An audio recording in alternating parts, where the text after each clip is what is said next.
Like, if you go to Australia, the members of parliament in Australia are lawmakers.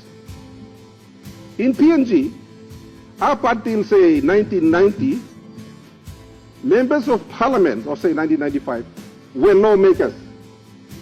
Today, all of us are project managers. So, mipla yet inside the parliament, mipla changing job description, mipla. We changed it. Work mipla am logo na building road na classroom na building breeze na am work mipla. Governor for his speak. Thank you, Mr. Acting Speaker, Assistant Speaker. Sorry. Me too, Miss Sanaplong.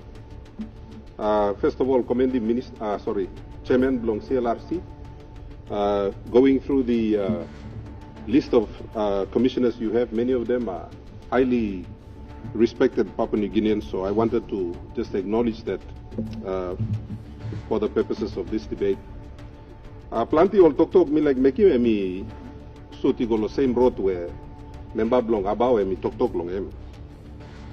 Because a lot of these matters were canvassed during the in 2009 when Sir Michael Somare was still the Prime Minister and the Honorable Sepu Katemi was the Deputy Prime Minister, and he was in charge of the task force responsible for doing the reviews which led to the Vision 2050.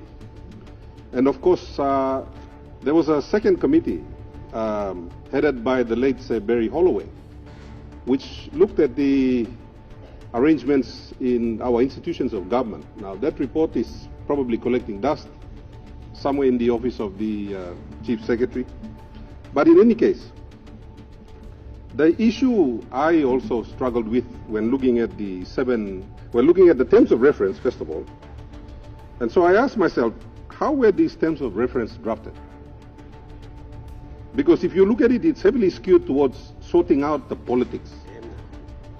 But the problem I have is that, you see, in other countries, you have a very strong public service. And it is largely accepted. And you know, I sat in a courtroom the other day listening to the Chief Justices make comments. And the Chief Justices basically said, not the Chief Justice, the Justices said, they expect that politicians can have all kinds of unprofessional opinions. So there is that expectation which confirmed where in other countries, they expect that politicians make that kind thinking. Now by no got one kind experience level of professionalism. And this is where the level of professionalism, the robustness, strong public service also building. And the expectation is that members of parliament who may not be experts themselves, if they are placed in charge of a department, then the expertise is in that department to guide the minister.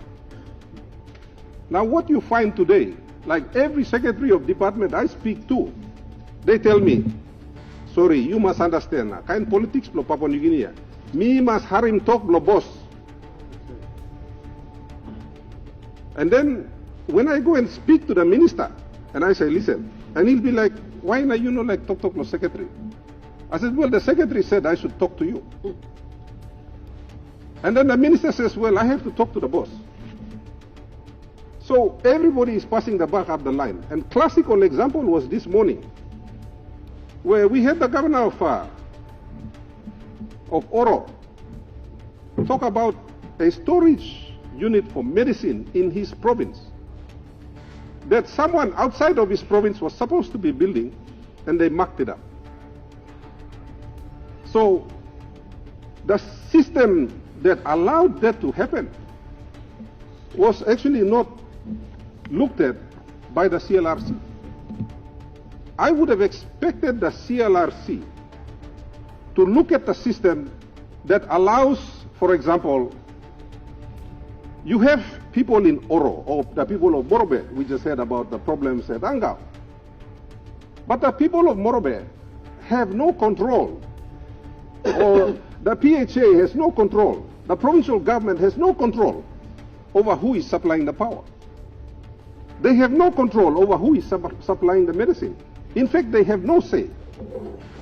You know, the governor of Oro made a very important point this morning. In 2019, there was some very strong recommendations to fix the medicine supply problems that we have in this country. Unless I'm living in a different time zone, now I'm 2025 here, so for 6 years, the recommendations of one of the committees of Parliament was not implemented. Simply put, only no implementing. Heavy year, Public Accounts Committee looking finish, not 2019, only looking finish, only finding out finish, only writing no paper, and presenting no Parliament. 6+ years behind, nobody had solved the problem. Now, this morning, me like cross the floor. These recommendations don't solve that issue.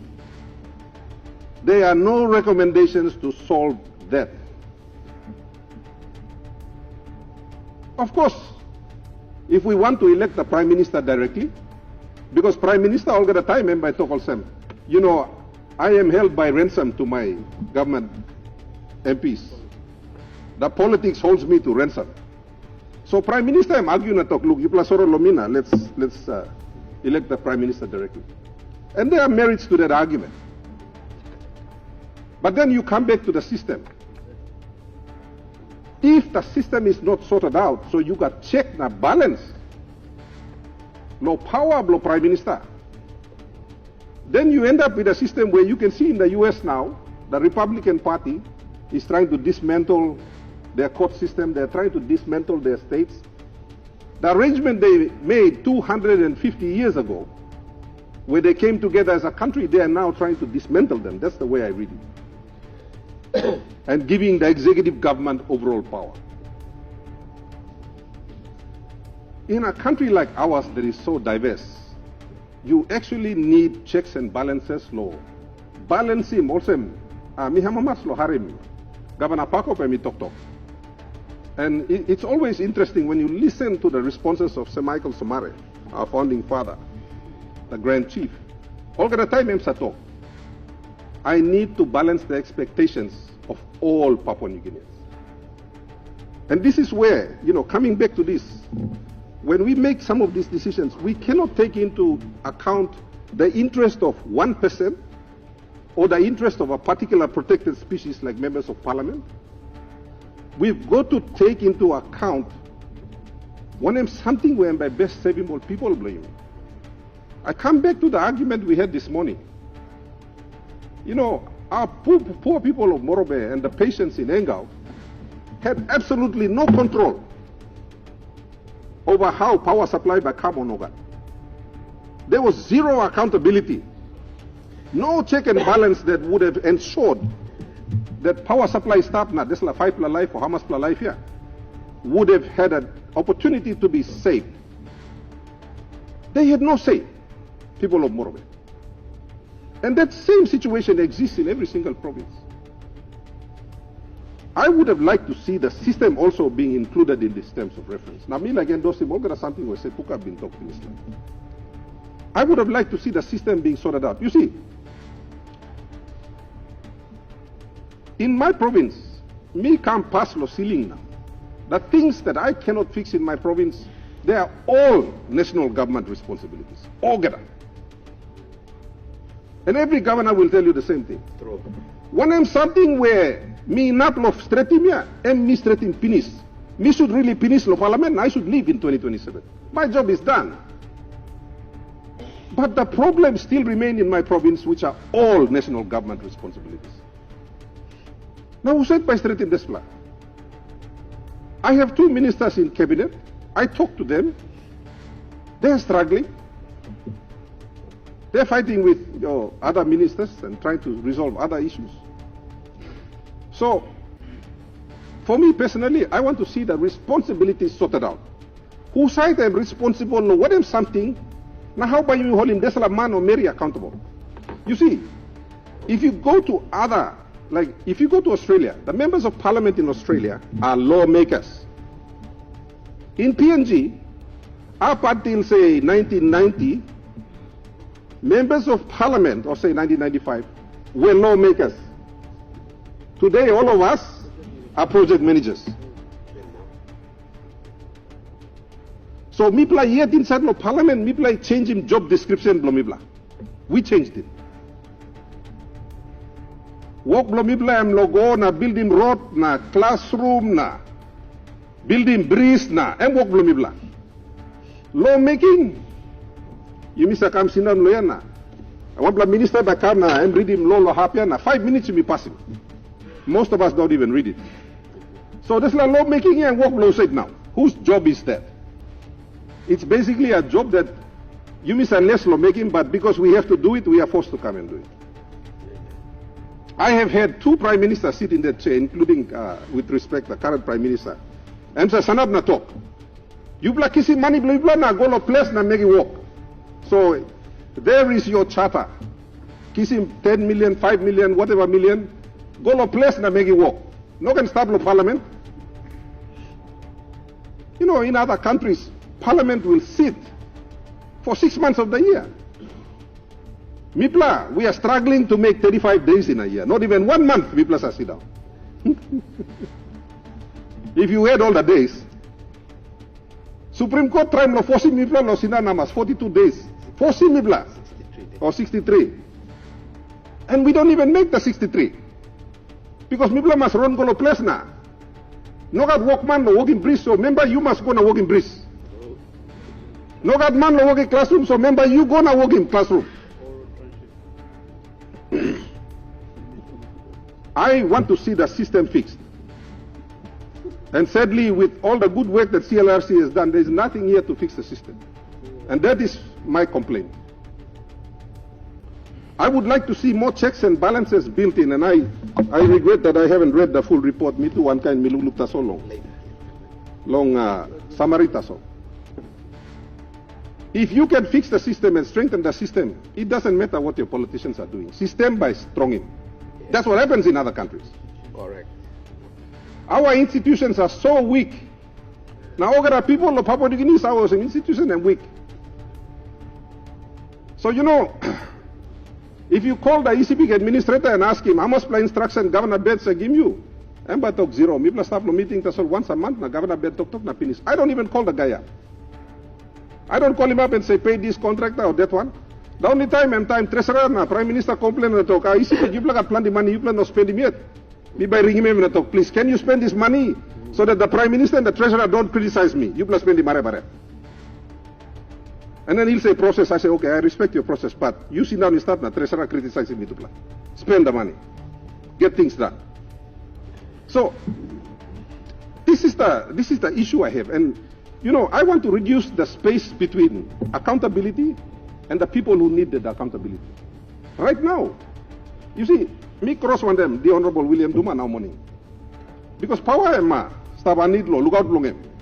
But the mitula brother bien, but mitla sigante. But for the people, mitula cross. One can also me sing out on the long. Walking point of water long, Minister of Long Health. And I could see that he was struggling. You know, almost all our curative services around the country only struggle to work now. Because no one marasin, regardless of what the good minister said, as the government put in 50 million, all other marasin is still come yet, Samplaman no delivery. The fact of the matter is that our people don't have access. Service delivery is about timing. Suppose one man needing service now taking them 3 days lokisimisla service and dano namel, well, service delivery has failed. And that's precisely what happened in Enga. So, you got to reduce the time between who is accountable and who is going to fix it. You can't wait until all good member Blomorbe come loyana question him health minister. I would have hoped, and this is the thing I struggled with. If you have strong institutions, and I'll give you an example. Mibla lo ECP, I was fortunate that the late Honorable Malabag was in the House as health minister. I've been marking me come up chairman Blomboro Mausi. So we started work when I became governor, thanks to the goodwill of the people of ECP. The Honorable Sefuka Temu was the health minister, and Emikamna implementing PHA Blomibla. Today the ECP PHA is probably the most accountable public sector organization in Papua New Guinea. And they have qualified on their own merit to receive direct funding from donor agencies. And that's simply because we strengthen that public service organ. So we can operate like belonging. We have professional people in there. And I come back to the point that Sepuka was making. Let's not provincialize our public service. Yeah, very important. You know, when we were trying to decide on who the new CEO of the ECPIC PHA was, all civic doctor will strike, already pass lumina to governor and walk lumibla. What la civic maskis la walk. And I said respectfully, I want the best person to get this job. Whether that guy is Chinese, white, from the highlands or from the coast, I don't care. Well, guess what? The board selected someone from West New Britain and is doing a tremendous job in very difficult circumstances. We have to have those kind of strong mechanisms. I had no say. I didn't go and tell them, Makin Deslaman or Makin Deslaman, and board yet only go through Lowampla professional company. And only mark him, the best person they could find. And that person has won the confidence with the confidence of the board of people like the World Bank. So now only can access him direct funding. And this is what I see is missing across Papua New Guinea. We have very weak institutions. Too much political interference in the institutions. You may need to strong him too, so that if it's possible and if the CLRC is going to come up with the next lot of sablabo work, walk him. Me like him, you look law. Strong him, give him space. Arm's length between the politician and the person in the administration. No can larim desla secretary come up also briefcase carry up minister around biani memo. No can larim CEO blo DDA time. Member I come na lend them CEO son of staff want them. Briefcase na wet law escort him. Member I go back lo place. I see that all the time. We've got to stop that. We've got to allow the professionals to do their work while we can continue our silliness here at our level. So again, I commend a lot of what you've done. Chairman, one time all, good line blow you. But I would have preferred that there was a lot more work done on your terms of reference so that you could look at the institutional issues as well, which are totally ignored here, in my view. Thank you.